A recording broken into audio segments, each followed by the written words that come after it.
பிரான்சில் இளஞ்சிவப்பு காகித ஓட்டுநர் உரிமம் அதன் கடைசி நாட்களில் உள்ளதாகவும் இனிமேல் கையடக்க தொலைபேசியிலேயே பயன்படுத்திக் கொள்ள முடியும் எனவும் குறிப்பிடப்படுகின்றது. 2013ஆம் ஆண்டு முதல் ஓட்டுநர் உரிமம் படிப்படியாக மாற்றமடைந்து கையடக்க தொலைபேசியின் பிரான்ஸ் அடையாள அட்டை செயலியில் நேரடியாக ஒருங்கிணைக்கப்பட்டுள்ளது. இந்த புதிய வடிவம் ஓட்டுநர்கள் தங்கள் கையடக்க தொலைபேசியில் வாகனம் ஓட்டுவதற்கான உரிமையை நிரூபிக்க அனுமதிக்கிறது. இது டிஜிட்டல் உரிமத்திற்கான முழுமையான மாற்றீடு அல்ல, ஆனால் ஒரு அதிகாரப்பூர்வ டிஜிட்டல் சான்றாகும். வீதிகளில் சோதனை நடத்தப்படும் போது இது சட்ட அமலாக்கத்தால் அங்கீகரிக்கப்படுகிறது.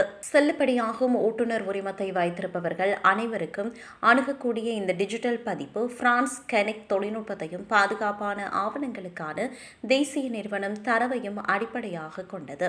அரசாங்கத்தின் கூறப்பட்ட நிர்வாக நடைமுறைகளை நவீனமயமாக்குதல், மோசடியை எதிர்த்து போராடுதல், குறிப்பாக சேதப்படுத்தாத QR குறியீட்டை பயன்படுத்துதல் ஆகிய வசதிகள் இதில் உள்ளடக்கப்பட்டுள்ளன. இதை பயன்படுத்த உங்கள் உரிமத்தை பிரான்ஸ் அடையாள அட்டை பயன்பாட்டுடன் இணைக்கவும். பிந்தியது பயோமெட்ரிக் அடையாளத்துடன் இணக்கமான கையடக்க தொலைபேசியில் கிடைக்கிறது. அதே நேரத்தில் 2013ஆம் ஆண்டிற்கு முன்பு தங்கள் தீர்வில் தேர்ச்சி பெற்ற ஓட்டுநர்களால் பயன்படுத்தப்படும் 3 பகுதி இளஞ்சிவப்பு அட்டை 2033ஆம் ஆண்டு முதல் நிரந்தரமாக காலாவதியாகிவிடும். இந்த காலக்கெடு ஐரோப்பிய ஒன்றியத்தால் நிர்ணயிக்கப்பட்டுள்ளமை குறிப்பிடத்தக்கது.